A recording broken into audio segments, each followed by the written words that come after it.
Welcome back sa kusina ni Tita Ching.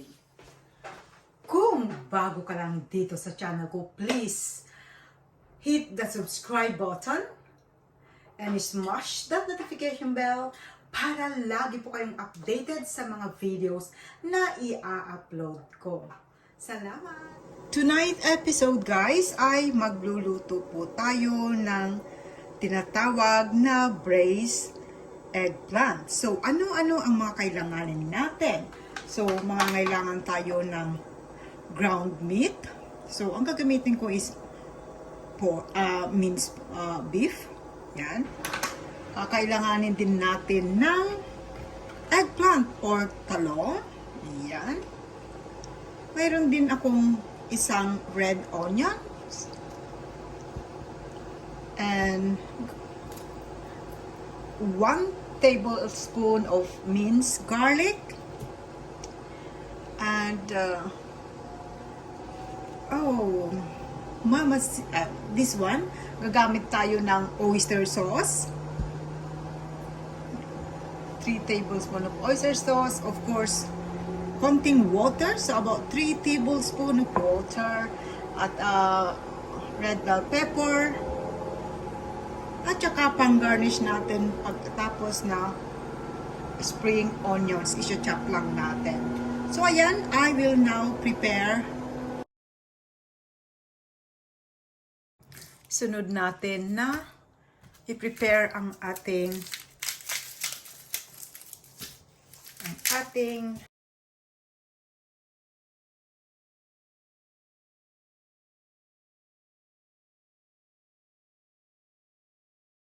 Okay, so isunod natin na hihiwain ang ating red bell pepper. Yan.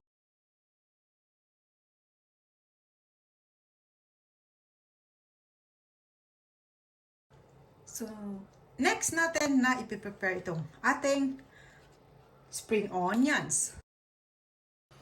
Okay, hinugasan ko yung talong, punasan ko lang.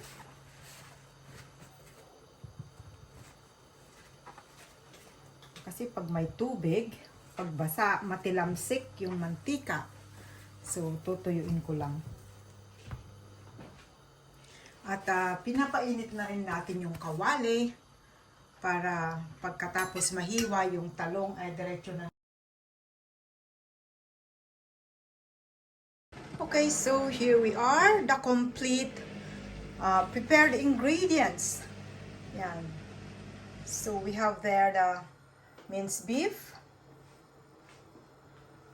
bell pepper, the eggplants, oyster sauce, spring onions, yung panggisa natin na garlic, onions, water, and of course the oil for frying the eggplants. There we go. Let's go start frying the eggplants. Okay, so it's already hot.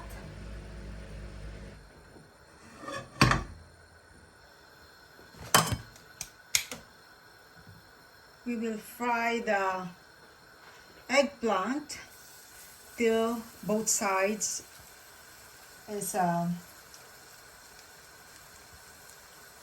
brown. Sorry.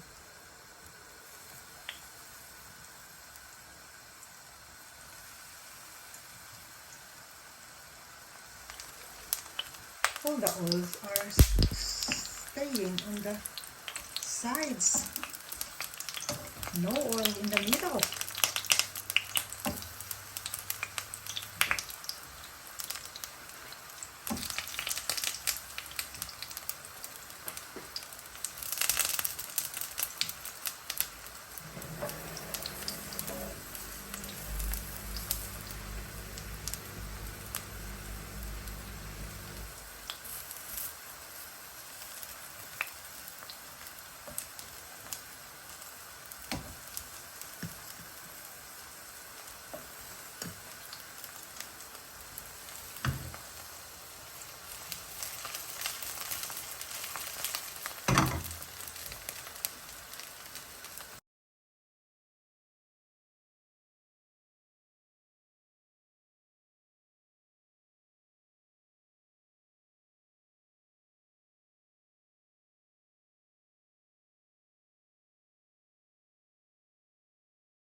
There we go. Yung ating...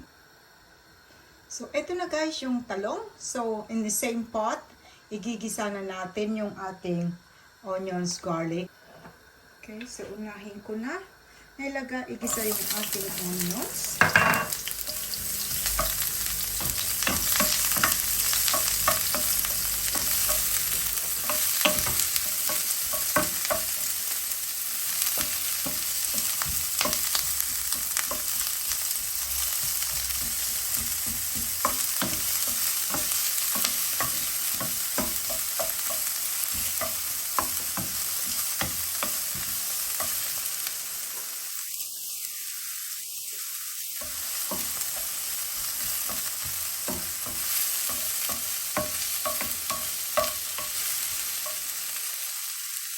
Yung ating garlic.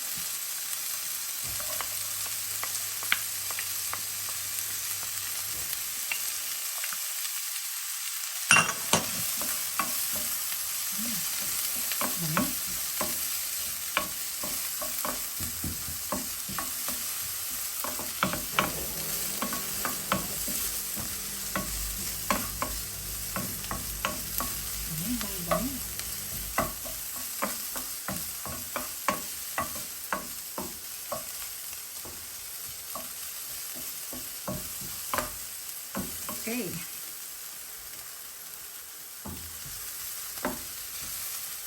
Next, ilagay natin yung ating ground meat or ating minced beef. Okay.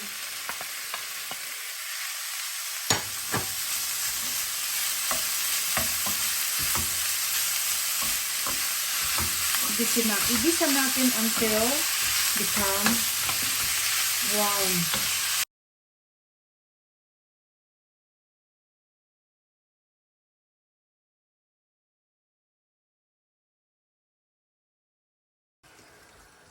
Okay, so as you can see, our ground meat or minced beef is already brown. So at this point, I will now then put my oyster sauce.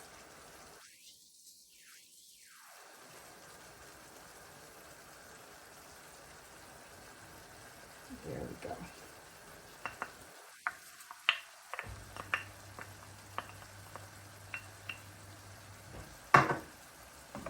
Mix lang natin.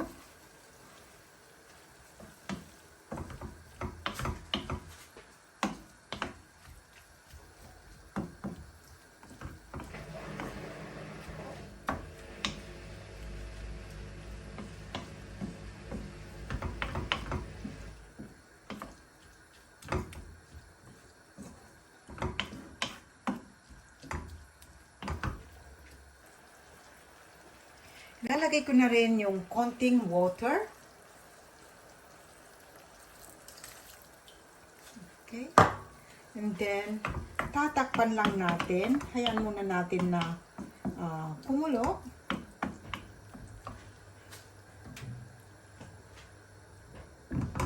There.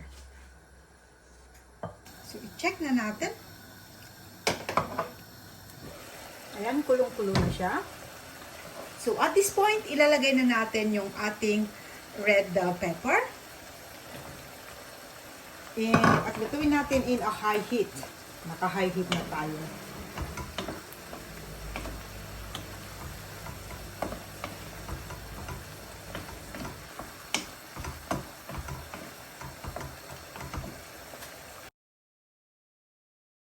Okay, so sauce is thickened. So, ilagay na natin yung ating mga eggplants.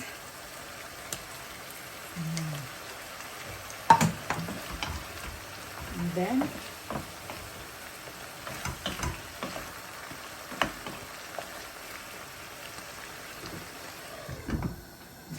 so there we go guys, our eggplant, our braised eggplant. Ayan. Ay, saglit lang. Ilagay ko pala yung ating onion spring. Ayan. Eto na. Kalimutan ko. Yung garnish natin. sprinkle natin yung ating spring onions. Ayan, andyan na.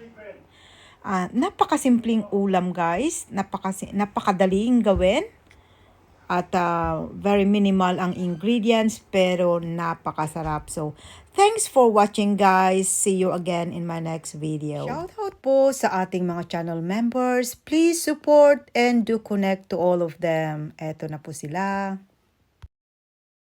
Easy game to play.